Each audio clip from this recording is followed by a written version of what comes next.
What's going on, guys? It's Captain America. Hope you guys are well, and thank you for coming onto the channel. So again, as always, starting off with the match stats. So for this one, we were against a team that we were playing as a friendly match, Emigras FC, who had a full 11. We did miss out on 3 players, 2 in defense and then 1 in goalkeeper. This was actually like the second game that we played against them, more of a revenge match. We did play them as a first game, but we lost 3-1 because we had this goalkeeper that we were trialing out who was just rubbish. Like the first goal that he let in, he should have saved, and then the third goal, he was just like, I don't know, AFK or something away from the keeper, whatever the case is, but he literally was not moving and they just scored easily. So we removed him from the club after that, but of course we did not have our first goalkeeper, who's Adams, who's been fantastic for us as a goalkeeper, so we were just playing with an AI. But yeah, it was a revenge match. We did lose the first one, as mentioned, 3-1.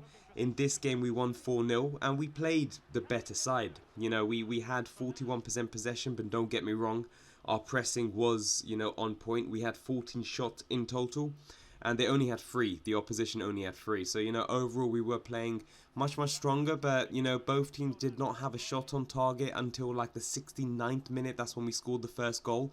So, it was very late that we scored all 4 goals, but I'm quite pleased, to be honest with you, with the fourth goal, how we scored with the counter-attack, because it came from a free kick from their side of things. They had most of their players in our half, because it was the last minute. I don't know why the hell they did that, especially with them losing 3-0. Like, right, you're not going to score again. You're not going to score. So, yeah, so I defended that and then, blocked it completely, and then we just broke through. And, yeah, it was a simple goal for the fourth one. But, now, overall, the boys did play quite well.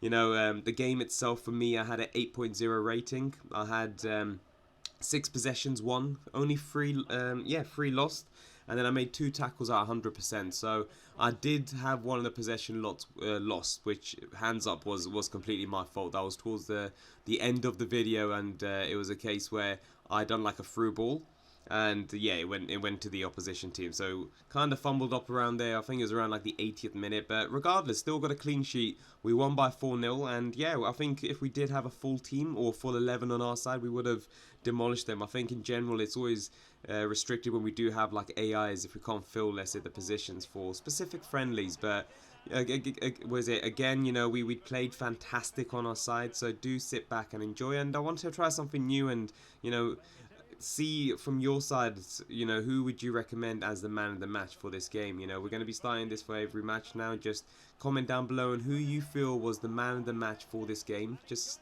see how everyone is playing, and yeah, give your thoughts and share that. I think we could start trying this out and seeing what the thoughts are on man of the matches for each of these games. So yeah, sit back and enjoy. So what we're going to be talking about, I was just doing some research on like Man United. I was talking about United yesterday, and I was like, let me do like a club ranking of in the world on football, like to see where United are ranked, because again, over the past seasons they haven't been great.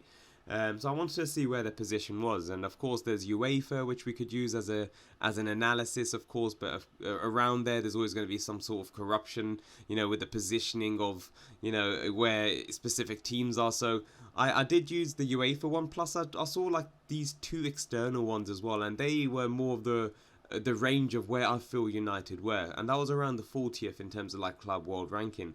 And the reason why is like, I did see, I think United were ranked 4th, and there was an Estonian club that was ranked around like 37, which was actual banter. I think it was Flora Tallinn, where I saw on this club world ranking as such that they were ranked higher than United. And again, from my yesterday's video, do check it out.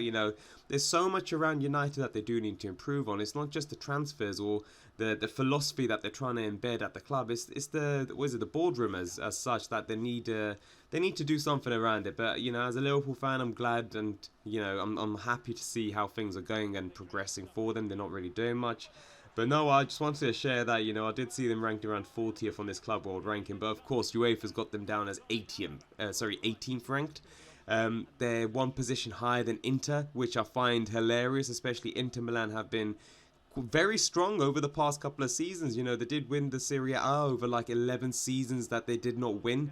And then, of course, they came second behind AC Milan this season. So I don't go by the UEFA one, because there's so much corruption and, meddling around that. So I was using the independent source as such, where United are ranked around 40th, and yeah, I'm gonna go by that because that is where they literally are. I don't see them being any higher or any lower because they need to improve as a team. So it will be really interesting to see what happens with the new boss, and yeah, I think he needs to settle in. There, you can't keep sacking coaches after 2 seasons or so. They need time to embed and create that philosophy. You got Klopp, who's been there for a while. Arteta's going to be at Arsenal for a while as well. He's basing it around like youth players. The signings that they've made over this summer transfer market have been youthful signings for the future. Not even for the future, they want them embedded now. So over the next 3 to 5 years, they've had all of this chemistry being built, and the relationship within the field. They know how each and every individual is playing. That's how Liverpool have been doing it, and same with Man City for a very long time. They've bought key players for the positions that they want them to be in for a very long time, and then buying, of course, certain players to help mold and challenge for those positions, just to make their the competition within the team much better. But yeah, let's see what happens. I think it's great times for Arsenal. They are looking at a lot of players. I did see that they made a bid for Rafinha, but of course the first bid was rejected. But I do see him moving over to Arsenal. I was mentioning in my previous videos, how unsuccessful Pepe's been on that side at such a cost. So it'll be interesting to see what the actual transfer value that they do acquire Rafinha. But I think that'll be a phenomenal player at that position, especially as they're looking at going Brazilian. A lot of the signings that Arsenal have made have been Brazilian signings, but I think they're going to end up being like a Bolivian type of team, not being as great as expected, especially with the signings that they're making and or who they're looking at making. So no, I think it's going to be an exciting season overall. Fantastic signings already been made, but I think it's going to be a competitive league this time.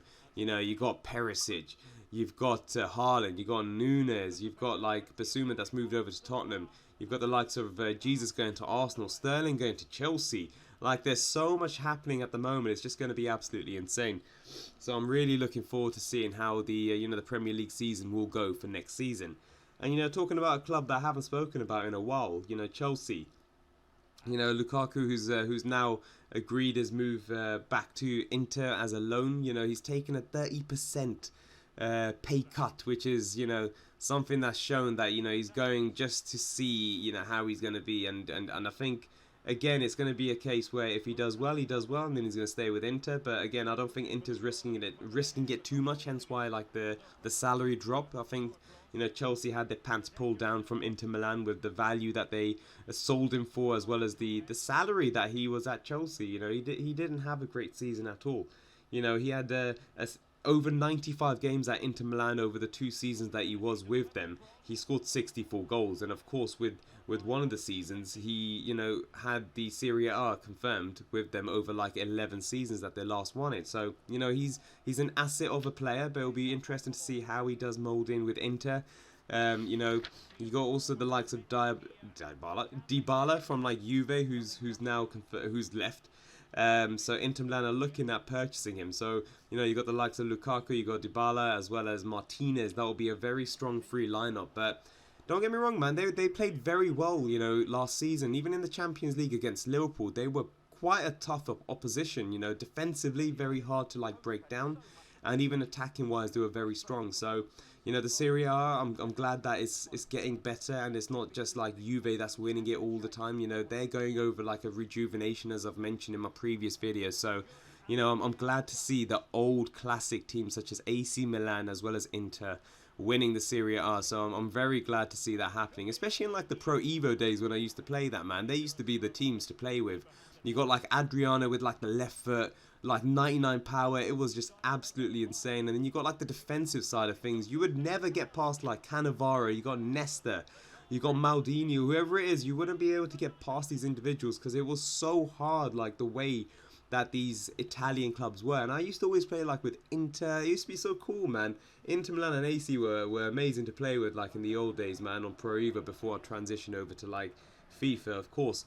Because Pro Evo got very arcadey. I can't remember which FIFA. I think it was like 07, 08 or something like that. They started becoming like arcadey. Like, don't get me wrong, the graphics are always insane, and they always say like the game style or the gameplay of like Pro Evo is better than FIFA, but I don't know, man. I think FIFA's better. It's just how it feels. It just feels less arcadey, as mentioned, and just a bit more smooth and more realistic in a way. So I haven't had the opportunity to download or even play the new Pro Evo. I know they changed the name, or it's a free to play or something like that. I think I saw, but again, I haven't really paid much attention to Pro Evo. It's for me, it's either Football Manager on my mobile for what is it, the new season I've got, or it's a case that I'm playing as, you know, FIFA as such. So with Football Manager, whoever plays that, you know, I'm playing as Slough, a local team in West London where I've grown up. So I've bought them, you know, from the very bottom of the UK league, let's say, for example, and now they're in the Premier League. They did win the season last year for me, Slough, so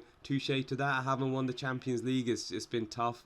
I've just progressed now in the Champions League. I'm like in the knockout stages now against Juve, so I think it's going to be such a tough ride to get the Champions League. But no, looking forward to it. I'm in like 2028 now this season, so no, exciting times for Slough, and yeah, let's see how that progresses. But no, again, continuing with like Chelsea, and again, like how Chelsea have done with like their strikers. So of course now we've got Lukaku leaving, and then, you know, if you look over like the past strikers that they've purchased, you know, very strong named world-class strikers. You've got the likes of like Shevchenko, you've got the likes of Torres, you've got Morata.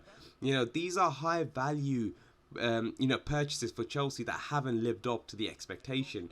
And then also you got loaned players such as like Falcao, as well as Higuain, who are like all in the prime for like the clubs that they were playing in. And when they moved over to Chelsea, they I don't know what happened. They just crumble. Like defensively and, you know, physically, what Chelsea have is amazing. You know, they've always had a strong defensive structure since like Jose Mourinho times, but attacking wise, since Drogba's left, they haven't really done much. Like the only player that's done well as a striker is the Elephant Man, which is Diego Costa. And he's the only one that's done well for Chelsea. Everyone else that's been purchased by Chelsea over the past, you know, seasons hasn't been great. And, you know, you got like the coaching staff or whoever it is, you know, they need to understand the philosophy around like the attacking players and maybe get like a sense of, you know, what they need to do better. You know, you got the likes of like Liverpool that just, you know, have strikers that are pressing instead of like a full out for out like centre forward, let's say, for example. So their style of play is very different. Same with Man City, their strikers are pressing wherever possible. So, you know, this type of play style is something that's now being adopted by many teams, such as like Arsenal. So let's see what happens with Chelsea. But again, you know, they need to do something. I think they done. I completely. You know, with the selling of Abraham was a massive. You know, I don't know why they did that. You know, he done fantastic for them when he was playing with them. You know, when he did move over to Roma, of course, he had a fantastic season, and now he's been, you know, rumoured with the likes of like United, for example. But no, I think Chelsea deserve what they're getting for their strikers, especially for the obscene amount that they were going for, and then of course Man City following suit in terms of like the high value of these average type of players that, of course, if you pay so high for these players, you expect them to be like scoring, I don't know, 50 goals per season. But I think that value and the justification and, you know, the pressure that they're getting hasn't been, you know, to the standard that they expected. So no, I think it'll be interesting to see what Chelsea do. And another stat I wanted to share with you was, of course, Eden Hazard was a legendary, you know, playmaker as well as winger for Chelsea. You know, fantastic on his feet, amazing dribbler. You know, his goal scoring abilities were fantastic too. And now I don't know what's happened to him at Madrid, but yeah, he's living life, especially by the beach or wherever the case is, and, you know, earning thousands or whatever it is every week. So you know, hundreds and thousands. But, you know, fantastic, you know, player before he left in his, you know, Hazard left in 2018 season, okay, and he had around like 28 goals, and no one since has surpassed that. Like, you know, Mason Mount, I think he's on like 24 goals in like 105 games since the time like Hazard has left. But no one has surpassed his like goal scoring since he left. And like that just shows like they need to do something with that striking position, or even the coaching side of things. So no, I think it'll be interesting. I don't think Chelsea will do that great this season, but I don't know. I think it'll be interesting to see who they purchase and how they strengthen up like that. But no, guys, thank you so much for listening to my blabber. I wanted to talk about Chelsea today, just in terms of the banter club that they are, same with United. But again, appreciate all your times. You know, feel free to like and subscribe. And also, you know, your man of the match for this game, just do let me know in the comments down below. And yeah, you may have a chance to like be on the screen to see, you know, who the man of the match that you recommended.